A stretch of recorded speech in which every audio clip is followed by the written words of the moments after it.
Então, depois que a gente identificou qual é a carga que o paciente está exposto, que a gente já viu o que a gente pode tirar daquela prescrição que não precisa, né? Desprescrever, enfim, que nesse caso vai ter um maior benefício tirar o medicamento do que deixar o medicamento. Aí a gente parte, então, para aqueles que a gente não conseguiu desprescrever, como que a gente pode substituir, tá? E aí, como que a gente vai substituir, então, esse medicamento? A estratégia aqui, gente, é substituir por um medicamento que não tenha carga anticolinérgica ou que tenha uma carga anticolinérgica menor. Então, como a gente viu ali na ferramenta de identificação, a gente tem medicamentos da mesma classe terapêutica com carga maior e com carga menor. Então, a gente vai precisar fazer essa análise muito individual, né? Porque às vezes vai entrar ali disponibilidade na rede, né? As condições que o paciente tem de acesso ou não, né? Então, é uma questão bem mais detalhada e é sobre isso que esse instrumento que a gente está desenvolvendo, né? É justamente para isso que a gente está tentando que ele funcione. Mas como que a gente desenvolveu esse instrumento, tá? Primeiro a gente vai observar qual é a indicação, né? Então, se foi um medicamento prescrito para depressão, então vamos observar quais são as outras alternativas terapêuticas para aquela mesma condição de saúde que tem menor carga anticolinérgica. Então, a gente vai lá nas bases de dados, né, UpToDate, ou a base de dados que vocês estão acostumados a utilizar, vem naquela condição, né, quais são os medicamentos mais que são indicados, né, os primeira linha, segunda linha, e quais as alternativas com menor carga anticolinérgica. Uma vez que vocês identifiquem, então, esse medicamento com uma carga anticolinérgica menor, vocês podem fazer, então, a cartinha para o médico, né, sugerindo, então, a substituição por outro medicamento, daí tem que ver se o paciente já utilizou, se não tem alergia, né, se ele vai ter condição de ter acesso àquele medicamento. É uma questão bem mais delicada. Mas vocês vão se surpreender de ver que só ali naquela primeira parte, né, de suspender a automedicação e de desprescrever o que não precisa, como a gente já consegue enxugar bem e reduzir o risco, né, que as pessoas estão expostas. E depois a gente precisa monitorar, né, como que vai ser a utilização desses medicamentos. Muitas vezes a gente não vai conseguir diminuir aquela carga daquela prescrição, né? Então, eu estou com um paciente idoso que só tem acesso aos medicamentos da lista, né, aqui do meu município. Ele já utilizou vários outros medicamentos, por exemplo, para depressão, e só conseguiu o efeito com a paroxetina da vida, que é um medicamento com carga anticolinérgica bem alta. Ele está ali com uma expectativa de vida não muito alta, porque infelizmente já está com outras comorbidades, então nesse caso, de repente, vale mais a pena deixar, né, ele utilizando aquele medicamento, porque ele está tendo um benefício importante, e a gente monitorar esses efeitos anticolinérgicos. Então, ficar bem atento para aqueles sintomas que eu mostrei para vocês ali antes, né? Então, agitação, sonolência, quadros de delírio, né?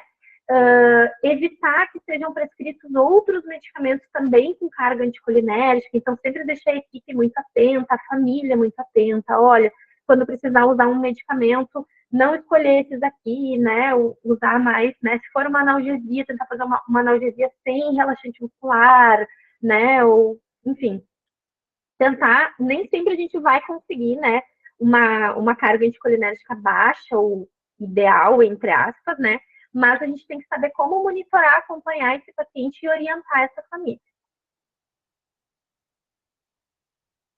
Então, trouxe aqui um caso clínico para a gente discutir hoje, tá? Trouxe uma paciente feminina, 75 anos, mas é só anos.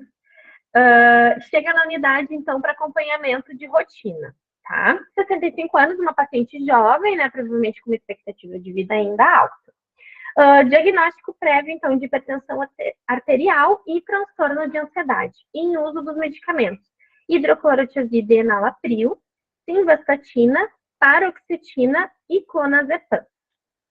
Quando questionada sobre o uso eventual de medicamentos, relata o uso de Torcilax e Dorflex, tá? Eu pensei da gente fazer essa fase de uma maneira mais dialogada, assim, de vocês irem trazendo as impressões de vocês, Espero que vocês sejam bem participativos, até para que vocês ganhem a camiseta ali, né? Que às vezes tem prêmios para o pessoal mais participativo. Mas já fiquem bem à vontade para abrir o microfone de vocês, fazer comentários sobre esse paciente, sobre o que vocês acham.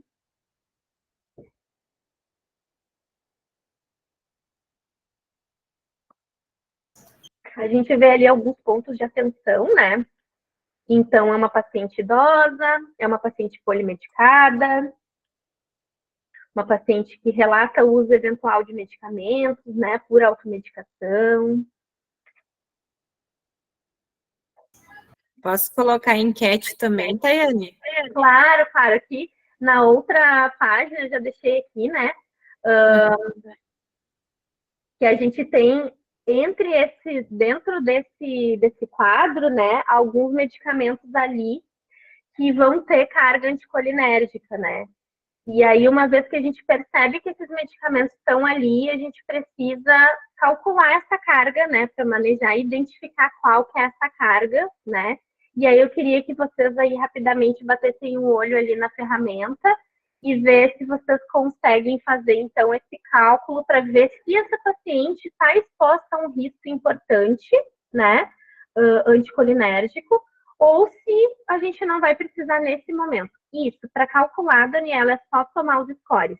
Então, tu vai consultar ali na ferramenta, né, sempre atentando ali que a gente tem medicamentos que estão em associação, né, que até deixei o nome comercial ali, porque eles são associações e muitas vezes isso passa batido, tanto para a gente, quanto para o médico, quanto para o paciente, né, e vocês vão ver que vai ter um impacto bem importante ali. Ela usa ou um ou outro, né, então as cargas deles não vão se somar, né, ela, quando tem dor, usa um ou outro, mas em alguns momentos ela vai estar exposta, né, ou a carga de um ou a carga de outro. Então, a gente considera um paciente exposto a uma carga anticolinérgica de 3 já como um risco muito alto, né? Então, pensa, em alguns momentos, essa paciente ela está exposta a uma carga anticolinérgica. Não é um quadro incomum da gente ver, né? Até ela é uma paciente que não é tão polimedicada, né? Ela tá ali com uma paroxetina e um clonazepam. Muitas vezes eles escondem, nem comentam desse clonazepam que eles têm em casa, né? Muitas vezes eles nem comentam sobre o Torcilax ou o Dorflex que eles estão utilizando. A gente que precisa dessa cavocada ali para saber bem, né?